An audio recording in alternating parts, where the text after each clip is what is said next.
Explore West Virginia like never before. Mysteries of the Mountain State. Paranormal West Virginia uncovers haunted histories, cryptid sightings, ghostly encounters, and unexplained phenomena across the Mountain State. From the Greenbrier Ghost to the Seneca Rocks Phantom, each episode brings true stories, eyewitness accounts, and historical context to life.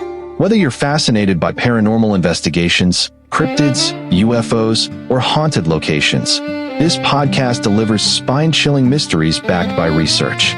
Discover the legends, the evidence, and the eerie experiences that have shaped West Virginia's paranormal reputation. Listen if you dare, and join a community of explorers who seek the unexplained in the hills, forests, and hollows of the Mountain State. Tonight, we travel to the confluence of the Kanawha and Ohio rivers, to a community that became the center of one of the most enduring and unsettling mysteries in American paranormal history. For 13 months between 1966 and 1967, Point Pleasant, West Virginia, experienced a series of encounters so strange and so consistent that the events cannot be dismissed as simple folklore. These sightings culminated in a tragedy that permanently linked the phenomenon to the town's legacy. This episode examines the Mothman encounters and the collapse of the Silver Bridge. On the night of November 15th, 1966, two couples, Roger and Linda Scarberry and Steve and Mary Mallette, were driving near the old TNT area north of Point Pleasant. The TNT area was once a World War II munitions site filled with concrete storage igloos slowly being reclaimed by the forest. Roads were often empty after dark, with only the hum of insects and the distant rush of the river breaking the silence. As the couples passed the old power plant, they noticed something unusual standing near the road. At first it appeared to be a large, gray figure. Then its wings unfurled. Two red eyes, described as glowing like bicycle reflectors, locked onto the car. Terrified, the driver accelerated, but the figure lifted from the ground and began to follow them. Witnesses said it flew at speeds over 100 miles per hour, gliding effortlessly above the car until the couples reached town. Only then did the creature break off and vanish into the night sky. They went directly to the Mason County Sheriff's Office, visibly shaken.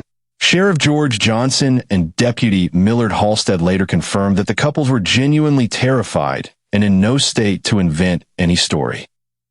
Within 24 hours, more sightings were reported. Two volunteer firefighters claimed they saw a giant bird with red eyes.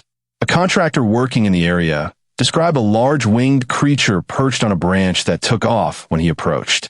A woman caring for her child said she saw two glowing red lights outside her home and realized they were eyes staring in through the window. The TNT area quickly became the center of the mystery.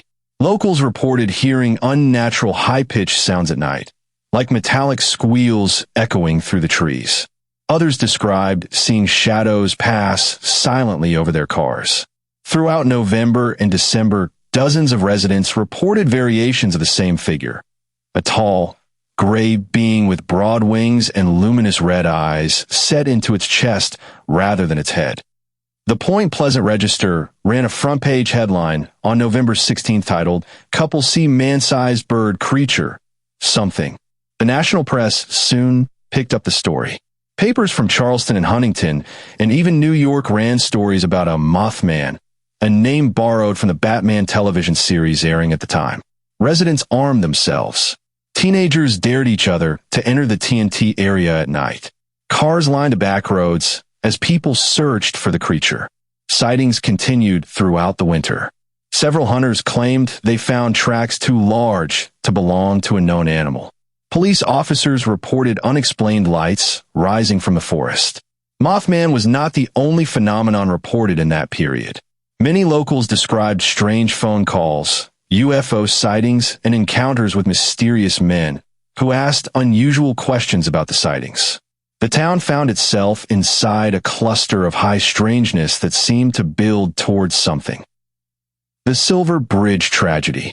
On December 15th, 1967, life in Point Pleasant changed forever. At 5:04 p.m., during the height of rush hour Christmas traffic, The Silver Bridge collapsed into the Ohio River. Cars plunged into the water. Rescue workers battled cold currents for days. 46 people died. The National Transportation Safety Board later determined the cause was a fracture in an eye-bar on the Ohio side of the bridge. The failure of one eye-bar created a chain reaction that brought the entire structure down. But for many in Point Pleasant, the tragedy became linked with the sightings. The encounters had escalated for over a year. Then, right before the collapse, the sightings abruptly stopped. The timing created a belief that the Mothman was connected, perhaps as a warning of the disaster, or as an omen that preceded it. Whether paranormal or symbolic, the link became central to Mothman's legacy. It transformed the creature from a simple winged entity into something larger, something tied to fate, disaster, and forewarning. One of the most compelling aspects of the Mothman case is the consistency in the core descriptions. Height between 6 and 7 feet. Wingspan estimated at 10 feet. Gray or brown skin or feathers. Red eyes producing their own light. Silent flight. Ability to lift vertically like a helicopter. Law enforcement noted that these details appeared across independent reports made by people who did not know one another. The TNT area itself added weight to the case. Its network of tunnels, bunkers, and decaying storage buildings provided both atmosphere and potential habitat for a being avoiding detection. Skeptical explanations include sandhill cranes, barred owls, and misidentified owls in flight. However, the red glow reported by witnesses does not match any natural reflective eye effect, known in local wildlife. Sandhill cranes are large birds, but their physical characteristics and behavior differ sharply from the detailed encounter accounts. Some UFO researchers argue the Mothman was an extraterrestrial biological entity. Others believe it was connected to the wave of anomalous lights seen in the region. Folklorists compare it to older Appalachian legends of large bird-like beings that appeared before disasters. Still others propose an interdimensional explanation, pointing to the range of paranormal activity clustered around the sightings. No explanation has been universally accepted. Over time, the Mothman story grew to define Point Pleasant's identity. A museum, a statue, and an annual festival now honor the history and remember those affected by the Silver Bridge collapse. Residents distinguish between the tragedy and the creature, but the two remain permanently intertwined. For those who lived through the events of 1966 and 1967, the memory is not a sensational legend. It is a period when something unexplainable moved through their town and left behind a mystery that has endured for nearly 6 decades. The Mothman phenomenon stands at the crossroads of folklore, disaster, and persistent witness testimony. It remains one of the most studied and debated mysteries in West Virginia.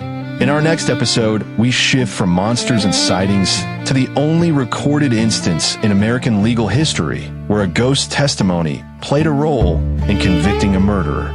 This is the story of the Greenbrier Ghost. If you enjoyed this episode, give it a like and share this episode.